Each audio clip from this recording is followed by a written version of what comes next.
All right, so this is the economic growth student work. And you have to answer questions 1 through 14, and I want you to skip questions 15 to 18. All right, so I'm going to view the assignment. We're going to open it up using DocHub.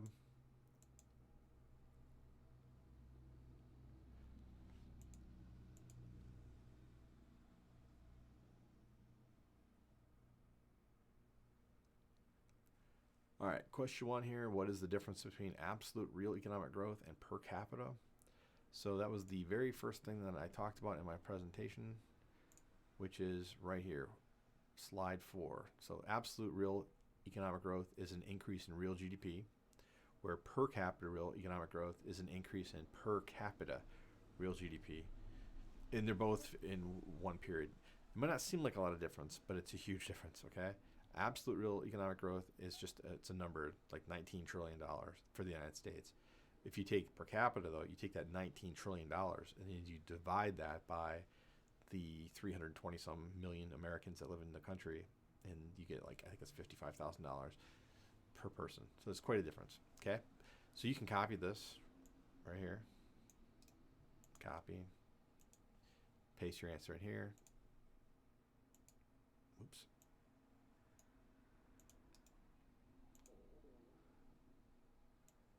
Shift this around how you like. All right. Can real GDP increase and per capita real GDP decrease at the same time? And then explain. Okay.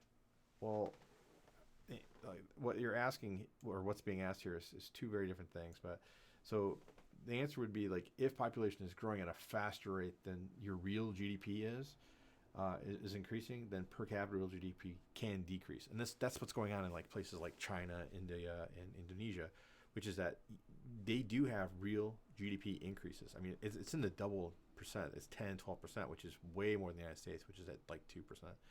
But at the same time, their per capita GDP is decreasing. Well, why? Well, you have more people, and that means you're dividing up a finite amount of money, or in this case GDP, with an ever increasing number of individuals.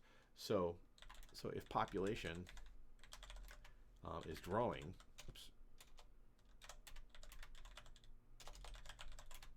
faster than real GDP is increasing, then per capita real GDP, it can decrease.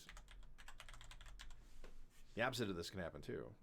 Okay, if population growth is slowing, like say in Japan, but their GDP is increasing, that would mean that their real GDP is increasing. All right, 3. Well, would you rather live in a country with absolute real economic growth or in a country with per capita real economic growth? And explain. There's no right or wrong answer here. Okay, but something to consider is that, like, even though that your per capita income might be higher, like let's say that in the United States it's $55,000, and if you were to compare that with, like, say Kuwait, your per capita real GDP would like double or triple, right? You personally may want to live in Kuwait, but if you're a woman, that might not be the best thing. If you're homosexual or gay, that might not be the best thing. If you don't like the desert, I mean, there are all kinds of reasons. So it's not a thing that you would use as the sole determinant in whether or not you want to live in a country. Okay, so answers are going to vary on this one. Question 4. How can economic growth be achieved if an economy is currently producing at a point on the PPF? Remember, that's if it is creating items optimally or efficiently, right? And that would be over here. We talked about, like, what are the things that can shift it? And so here they are. These are the factors that can shift it. So you're going to, the easiest way to answer this, question 4, right, is just be literal. How can an economic growth be achieved? Well, what has to shift, you guys? And that would be the PPF. And you would say yes, or by shifting the PPF to the right.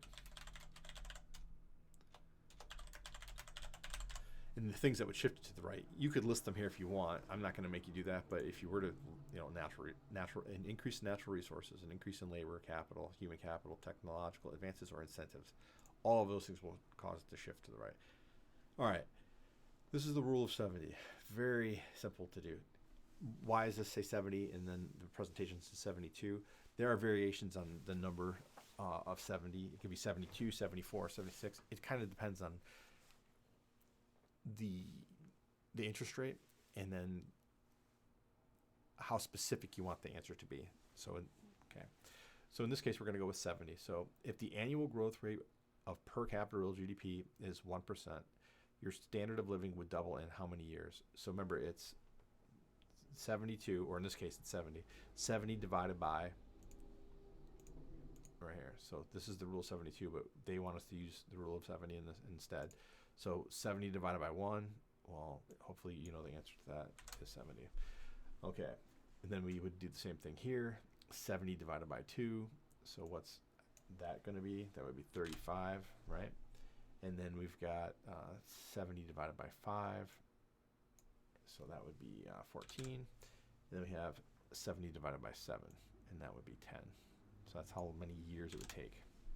It's pretty simple.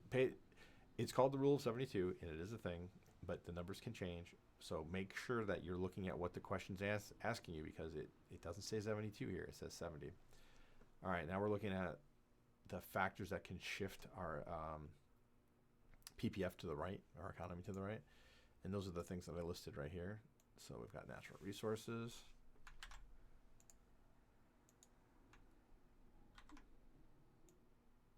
And we have labor,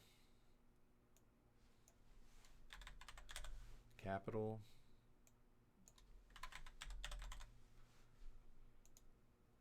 human capital,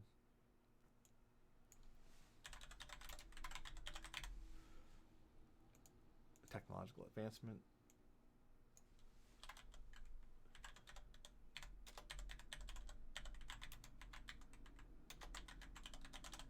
and then last but not least, incentive. Or incentives. And then we need to just explain how can these things shift our economy to the right, okay? And I've, if you want, you can copy and paste these, but you can just also just answer them as well. But so how does it shift it to the right? By adding resources, the economy can expand. Labor, okay? It's essentially it's the same thing. By adding labor, or remember, it wasn't just labor. There was another thing here too. It's productivity, or productivity. The economy can expand. It should probably say will expand. And then capital, it's an investment. So capital investment can lead to economic expansion. Human capital, and remember, human capital is its knowledge and skill that you acquire over time. Okay. So human capital can lead to economic expansion through experience and skill. I guess I should go back.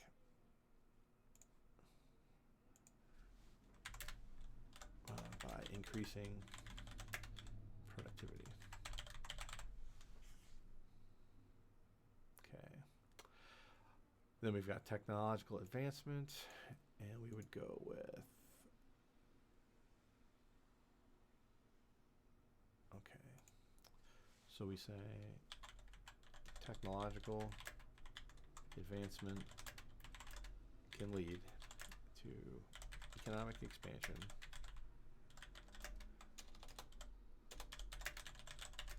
through investment or by more efficient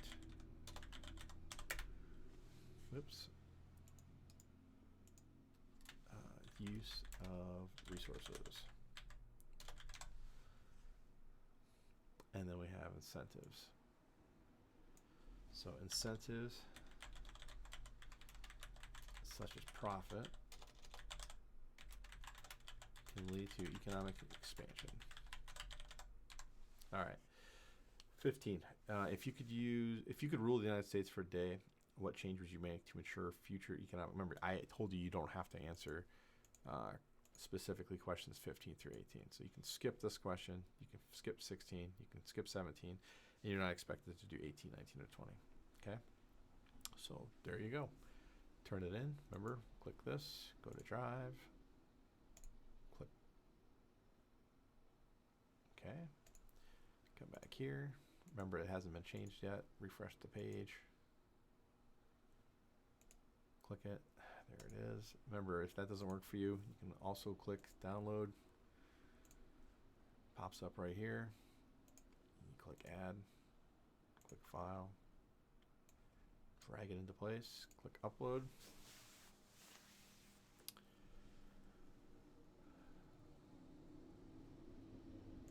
Make sure that it's what you want. Okay. And then make sure you click turn in.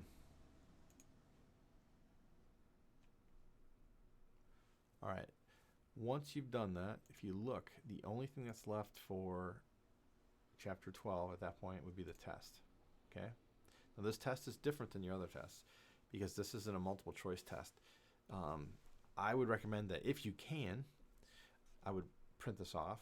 If you can't, you can definitely answer this, but it's not going to be as easy. This is really intended to be a printed out test. But see how this says label the 5 phases of the business cycle? It's kind of hard to do that on this. Like if you could just write it on there, it's much simpler. The other thing you can do is you could just list them underneath if you wanted to under question 1. But I would highly suggest if you don't have an A that you move on from, because this chapter on economic cycle and changes is pretty simple.